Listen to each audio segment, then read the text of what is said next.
कुरान शरीफ सिर्फ अपने साथ लिए चलते हुए माँ ने एक बहुत कीमती अंगूठी भी उसको दी थी।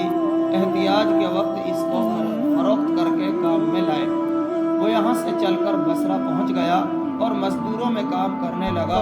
हफ्ता में सिर्फ एक दिन शंबा को मजदूरी करता और 8 दिन वो मजदूरी के पैसे खर्च करता और 8वें दिन फिर शंबा को मजदूरी कर लेता और 1 दिरहम और 1 दानिक यानी दिरहम का छठा हिस्सा मजदूरी लेता, उससे कम ज्यादा ना लेता। 1 दानिक रोजाना खर्च करता। अबू आमिर रहमतुल्लाह अलैह बसरी कहते हैं कि मेरी एक दीवार गिर गई थी, उसको बनवाने के लिए मैं किसी मामार यानी कारीगर की तलाश में निकला। किसी ने बताया होगा कि ये शख्स भी तामीर का काम करता है। मैंने देखा कि निहायत खूबसूरत लड़का बैठा है, एक जंबेल पास रखी है और कुरान शरीफ देखकर पढ़ रहा है। मैंने उससे पूछा कि लड़के मजदूरी करोगे? कहने लगा क्यों नहीं करेंगे, मजदूरी के लिए तो पैदा ही हुए हैं। आप बताइए क्या खिदमत मुझसे लेनी है?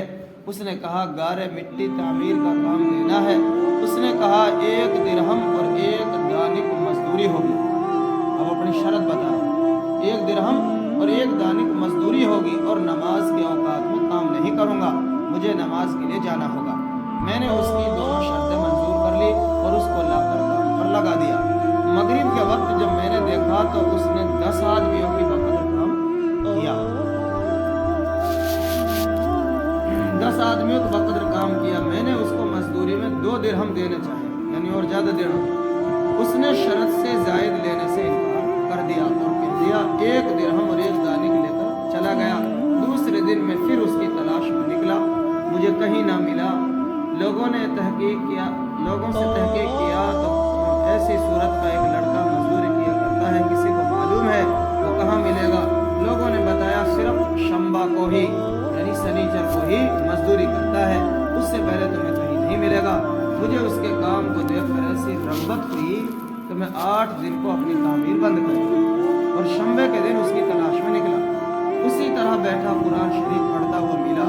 मैंने सलाम किया और मजदूरी करने को पूछा। उसने वही पहली 2 शर्तें बयान की, मैंने मंजूर कर ली। वो मेरे साथ आकर काम में लग गया।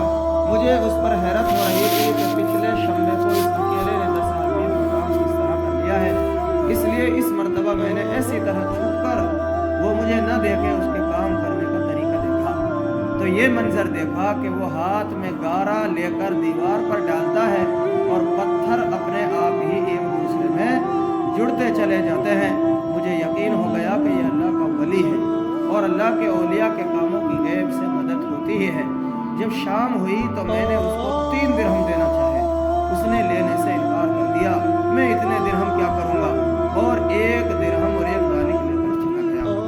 मैंने 1 हफ्ता फिर इंतज़ार किया और तीसरे शंबे को मैं फिर उसकी तलाश में निकला, मगर वो मुझे न मिला। मैंने लोगों से तहकीक किया, एक शख्स ने बताया कि वो 3 दिन से बीमार है, फला वीरान जंगल में पड़ा है। मैंने एक शख्स को उजरत देकर उस पर राज़ी किया तो मुझे उस जंगल में पहुंचा दे। वो मुझे साथ लेकर उस जंगल वीरान में पहुंचा तो मैंने देखा कि बेहोश पड़ा है, आधी ईंट का टुकड़ा सर के नीचे रखा हुआ है। मैंने उसको सलाम किया, उसने जवाब न दिया। मैंने दूसरी मरतबा सलाम किया तो उसने आँख खोली और मुझे पहचान लिया। मैंने जल्दी से उसका सर ईंट पर से उठाकर अपनी गोद में रख लिया।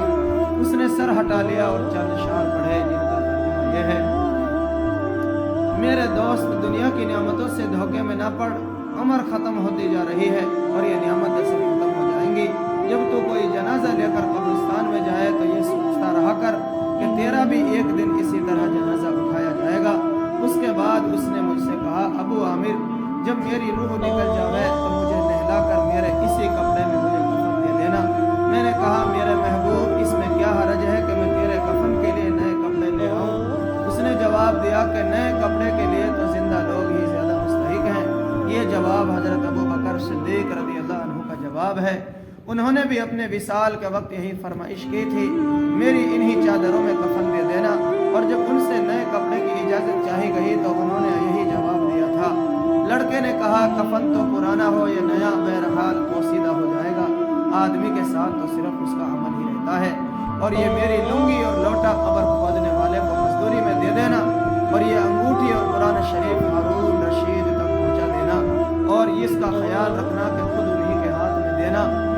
کہہ کر دینا کہ ایک پردیسی لڑکے کی یہ میرے پاس ضمانت ہے اور آپ سے یہ کہہ گیا ہے کہ ایسا نہ ہو کہ اسی غفلت اور دھوکے کی حالت میں آپ کی موت ہو جاوے۔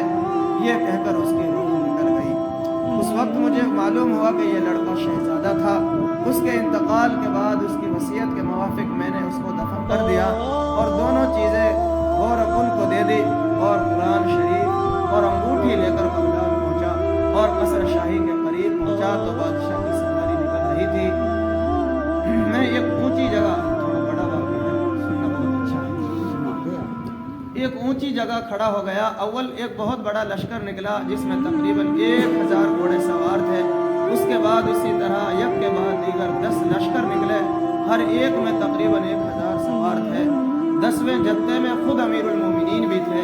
میں نے زور سے آواز دے کر کہا، اے امیر المومنین، آپ کو حضور اکرم صلی اللہ علیہ وسلم کی خبر ہے، قرابت اور رشتہ داری کا واسطہ، ذرا سا توقف کر لیجئے۔ میری آواز پر انہوں نے مجھے دیکھا تو میں نے جلدی سے آگے بڑھ کر کہا، میرے پاس یہ ایک پردیسی لڑکے کی امانت ہے جس نے مجھے یہ وصیت کی تھی، یہ دونوں چیزیں آپ تک پہنچا دوں۔ بادشاہ نے ان کو دیکھ کر پہچان لیا، تھوڑی دیر سر جھکایا، ان کی آنکھوں سے آنسو جاری ہو گئے اور ایک دربان سے کہا، اس آدمی کو اپنے ساتھ رکھو، جب میں واپسی پر بلاؤں تو میرے پاس پہنچا دینا۔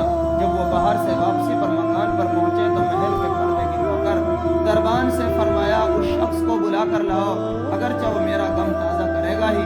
دربان میرے پاس آیا اور کہنے لگا، امیر المومنین نے بلایا ہے اور اس کا خیال رکھنا کہ امیر پر صدمہ بہت ہے، اگر تم 10 باتیں کرنا چاہتے ہو تو 5 ہی پر اکتفا کرنا۔ یہ کہہ کر وہ مجھے امیر کے پاس لے گیا۔ اس وقت امیر بالکل تنہا بیٹھے تھے۔ مجھ سے فرمایا، میرے قریب آ جاؤ۔ میں قریب جا کر بیٹھ گیا۔ کہنے لگے، تم میرے اس بیٹے کو جانتے ہو؟ میں نے کہا، جی ہاں، میں ان کو جانتا ہوں۔ کہنے لگے، وہ کیا کام کرتا تھا؟ میں نے کہا، گارا مٹی کی مزدوری کرتے تھے۔ کہنے لگے، تم نے بھی مزدوری پر کوئی کام اس سے کرایا ہے؟ کہا، کرایا ہے۔ کہنے لگے، تمہیں اس کا خیال نہ آیا کہ اس کی حضور اکرم صلی اللہ علیہ وسلم سے رشتہ داری تھی؟ یہ حضرات حضور صلی اللہ علیہ وسلم کے چچا حضرت عباس رضی اللہ کی اولاد ہے۔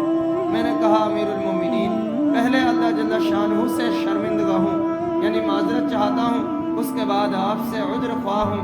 مجھے اس وقت اس کا علم ہی نہ تھا یہ کون ہے۔ مجھے ان کے انتقال کے وقت ان کا حال معلوم ہوا۔ کہنے لگے، تم نے اپنے ہاتھ سے اس کو غسل دیا ہے؟ میں نے کہا کہ جی ہاں۔ کہنے لگے، اپنا ہاتھ لاؤ۔ میرا ہاتھ لے کر اپنے سینے پر رکھ دیا اور چند شعر پڑھے جن کا ترجمہ یہ ہے، اے وہ مسافر جس پر میرا دل پگھل رہا ہے اور میری آنکھیں اس پر آنسو بہا رہی ہے، اے وہ شخص جس کا مکان قبر دور ہے لیکن اس کا غم میرے قریب ہے، بے شک موت ہر اچھے سے اچھے عیش کو مقدر کر دیتی ہے۔ وہ مسافر ایک چاند کا ٹکڑا تھا، یعنی اس کا چہرہ جو خالص چاندی کی ٹہنی پر تھا، یعنی اس کے